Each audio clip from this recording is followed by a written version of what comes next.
Logical world. आज हम पढ़ेंगे ऑब्जेक्ट। अब मैंने जैसे आपको बताया था कि अब मैं 9th एंड 10th के कंप्यूटर सिलेबस से डील करूँगी, तो उसमें जो आप सबसे पहले पढ़ेंगे दैट इज़ ऑब्जेक्ट। मैंने ये टॉपिक इसलिए उठाया क्योंकि it is a common topic for 9th and 10th, तो आप दोनों साथ में पढ़ सकते हैं। तो अगर हम ऑब्जेक्ट की बात करें तो what is an object? Now everything that we see is an example of object. आप अपने रियल वर्ल्ड में कुछ भी देखते हो, जो भी देखते हो, it is composed of objects. आपका जो रियल वर्ल्ड है it is composed of objects. हर चीज़ आपकी ऑब्जेक्ट है। अब हर चीज़ आपकी ऑब्जेक्ट है, इसका मतलब क्या हुआ? इसका मतलब ये हुआ कि ये जो मार्कर है दिस इज़ एन ऑब्जेक्ट, है ना। ये जो बोर्ड है दिस इज़ एन ऑब्जेक्ट। आपके आसपास जितनी भी चीज़ें हैं दैट इज़ एन ऑब्जेक्ट। आप चेयर पे बैठ रहे हो वो ऑब्जेक्ट है, आप टीवी देख रहे हो वो ऑब्जेक्ट है ना। तो ऑब्जेक्ट क्या हो गया? Object is the name of any person, place, things और एंटिटी। एंटिटी कोई भी एक चीज़, an object is the name of any person, place, things और एंटिटी। तो जो सबसे पहली डेफिनेशन आपकी ऑब्जेक्ट की हो गई वो क्या हो गई कि an object is the name of any person, place, things और entity। तो जैसा कि मैंने आपको बताया कि अगर कोई चेयर है, कोई टेबल है, टीवी है या ये मार्कर है, कुछ भी, एवरीथिंग इज एन ऑब्जेक्ट। अब ऑब्जेक्ट की तीन चीज़ें होती हैं। First one is identity. Identity identity क्या? आइडेंटिटी ये कि उस ऑब्जेक्ट का नाम क्या है, उस ऑब्जेक्ट को हम किस नाम से जानते हैं, that is the identity of that object, है ना। आप जैसे चेयर है, chair is a name, no, it is an identity कि उस ऑब्जेक्ट का नाम चेयर है।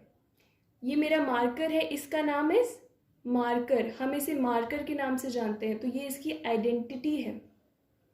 अगर आपके पास टेबल है, आप टेबल की आइडेंटिटी, ये जो टेबल वर्ड है वो जो ऑब्जेक्ट है उसका नेम इज टेबल, है ना। ऐसी हमारी बाकी जितनी भी चीज़ें हैं आसपास, उन सब का कुछ ना कुछ नाम है, उन सब की कुछ ना कुछ आइडेंटिटी है। यहाँ पे हम पर्सन बात करें, यहाँ पे हम खुद की बात करें, तो हमारा नाम क्या है? हमारा नाम राम है, श्याम है, आरती और वॉटेवर, जो भी आपका नाम है वो आपकी आइडेंटिटी है।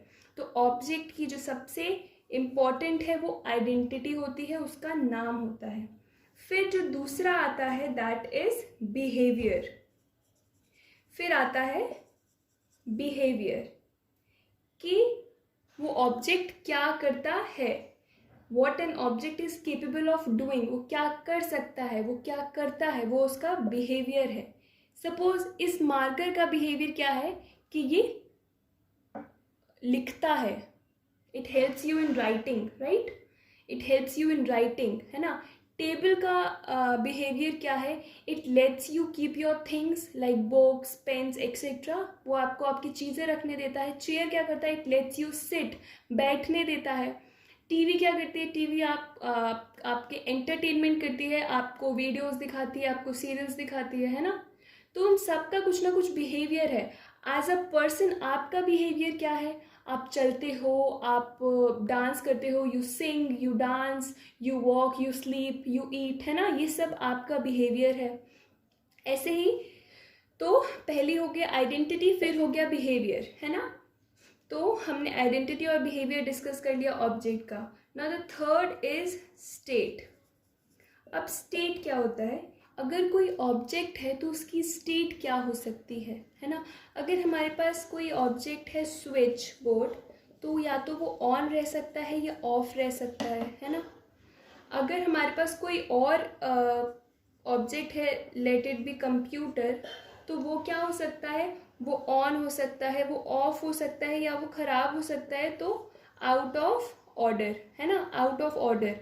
और हमारे पास क्या है, हमारे पास टीवी है, हमारे पास चेयर है।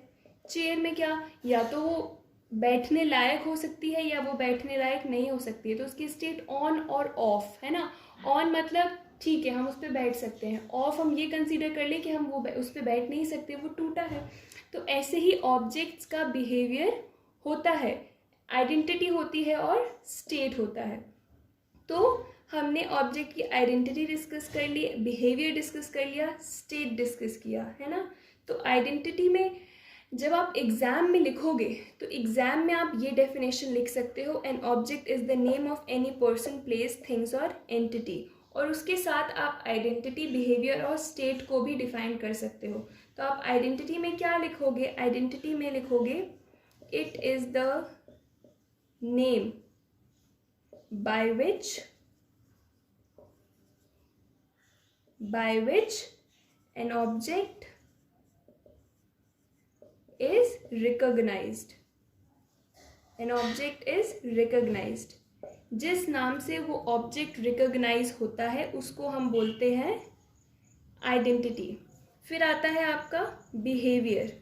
तो बिहेवियर में क्या हो जाएगा, बिहेवियर हो जाएगा what an object is capable of doing, वो ऑब्जेक्ट क्या कर सकता है। तो हो गया, this refers that what an object is capable of doing, ये हो गया हमारा बिहेवियर। फिर लास्ट है हमारा स्टेट। तो आप स्टेट में ये लिख सकते हो कि the object may be in any state, और आप वो स्टेट मेंशन कर सकते हो, ऑन, ऑफ।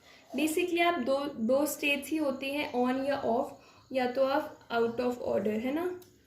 जो आपका मेन होता है वो हमारी ये 2 स्टेट्स हैं, ऑन एंड ऑफ।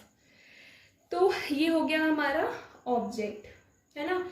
तो हमने ऑब्जेक्ट्स के एग्जाम्पल लिए, ये हमारे ऑब्जेक्ट्स के एग्जाम्पल थे। ऐसे बहुत सारे एग्जाम्पल हैं, फ्रूट्स हैं आपके, वेजिटेबल्स हैं आपकी, प्लेसेस हैं आपकी।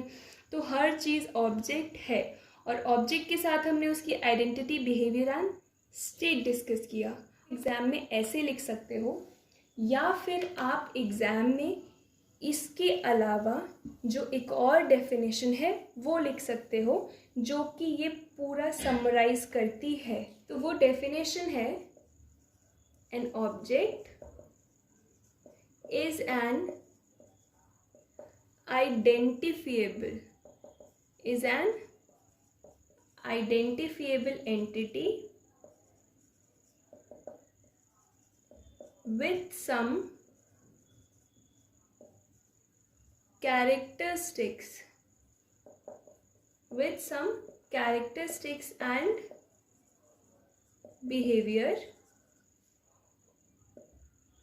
तो ये आप ऑब्जेक्ट की डेफिनेशन लिख सकते हो कि ऑब्जेक्ट क्या है। Object is an identifiable entity. अभी हमने आइडेंटिटी की बात की थी उसकी, तो वो क्या हो गया, it is an identifiable entity with some characteristics and behaviour.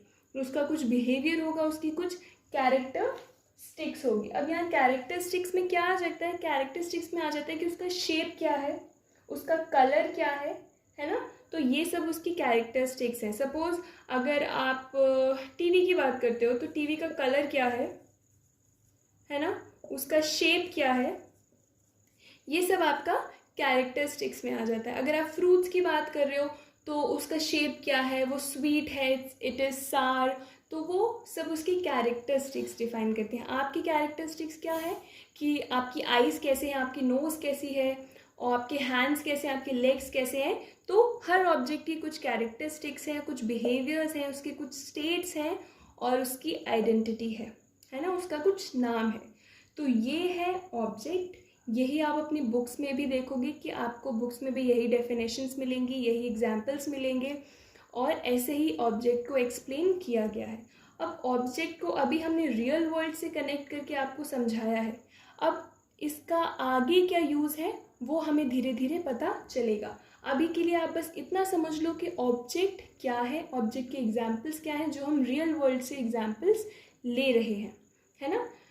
तो इस वीडियो में बस इतना ही। आज हमने ये टॉपिक कवर किया है, ऐसे ही हम आगे के टॉपिक्स भी धीरे धीरे कवर करेंगे। So if you have any doubt regarding this, please comment below, and if you found this video useful, please like and subscribe to my channel, and do not forget to press the bell icon. Thank you.